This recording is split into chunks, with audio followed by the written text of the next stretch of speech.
Hey everyone, welcome back. हम कर रहे हैं 9th क्लास का chapter number 9 which is gravitation. कल हमने किया था कि what is the law of gravitation which is universal, और आज हम करेंगे उसी लॉ के बेस पे क्वेश्चंस।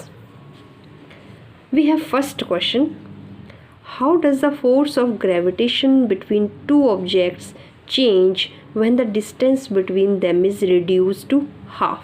कि ग्रेविटेशन की फोर्स को क्या फ़र्क पड़ता है जब उनके बीच कोई दो ऑब्जेक्ट्स जिनके बीच में डिस्टेंस को हम रिड्यूस कर देंगे टू द हाफ, डिस्टेंस आधी हो जाए तो फोर्स पे क्या असर पड़ेगा।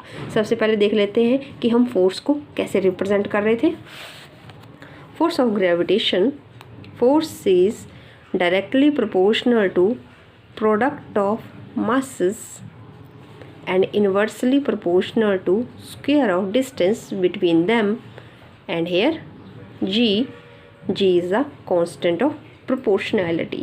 ये था हमारे पास from law of gravitation। Let we take it as equation number 1 and we are also doing question number 1।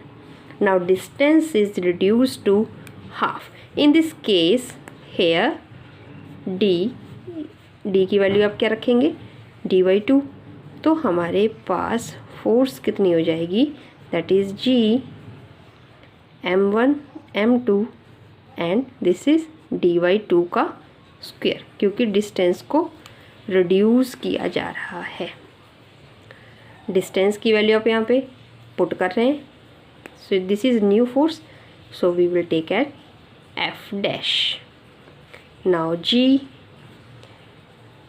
m1 m2, now square it, this is d square, 2 का स्क्वायर इज 4 आ जाएगा ऊपर, हम लिख देते हैं यहाँ पर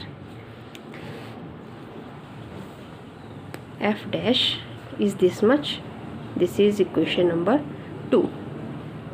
अब g m1 m2 upon d square, g m1 m2 upon d square, what is that?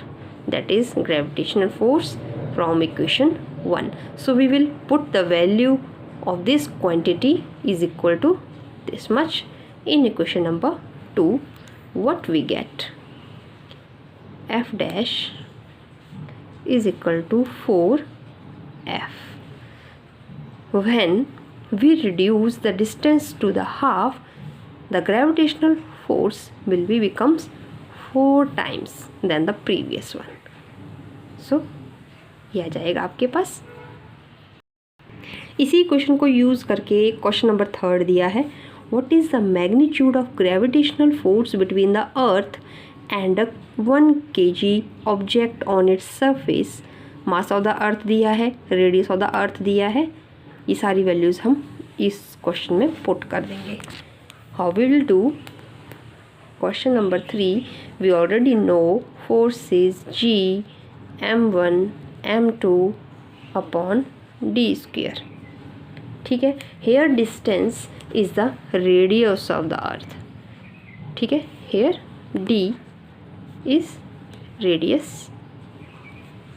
Radius of earth, and what is the value of the radius of the earth is 6.4 into 10 raised to power 6 meter, that is already given in the question। ठीक है, यहाँ पे m1 हम ले लेते हैं mass of earth. ठीक है, और मास ऑफ अर्थ आपके पास दिया है 6 into 10 raised to power 24 kg। m2 ले लेते हैं हम, जो ऑब्जेक्ट का मास है, मास ऑफ ऑब्जेक्ट, वो कितना दिया गया है आपको, दैट इज 1 kg। ठीक है, डिस्टेंस है आपके पास, m1 आपके पास है, m2 आपके पास है, what is g, you already know the value of the constant of proportionality is 6.67 into 10 raised to power minus 11 Newton meter square per kilogram square। now we have to put all these values in this equation two find out the force. यही पूछा है हमें, gravitational force का magnitude क्या है। क्या क्या, मास m1 24 kg, mass m2 that is 1 kg, और साथ में है हमें दी हुई डिस्टेंस। डिस्टेंस आपके पास कितनी है, दैट इज़ 6.4 इंटू 10⁻6 मीटर का स्क्वायर। ठीक है, यहाँ से आएगा आपके पास मीटर स्क्वायर, इसकी यूनिट में है मीटर स्क्वायर, वो कैंसिल हो जाएगा। यहाँ पे आ जाएगा आपके पास किलोग्राम स्क्वायर, इसकी यूनिट्स में है पर किलोग्राम स्क्वायर, वो भी कैंसिल हो जाएगा। बच गया आपका फोर्स इन न्यूटन में। ओके, अब सॉल्व कर लीजिए सारी वैल्यूज़। इसको थोड़ा और सॉल्व कर लेंगे। 6.67 इंटू 6/6.4 इंटू 6.4, 12 से ये कट गया, बच गया आपके पास 10। अब इसको मल्टीप्लाई कीजिए, बची हुई टर्म्स को डिवाइड करिए।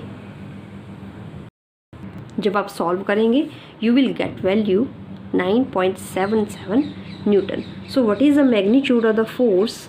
Force is 9.77 Newton.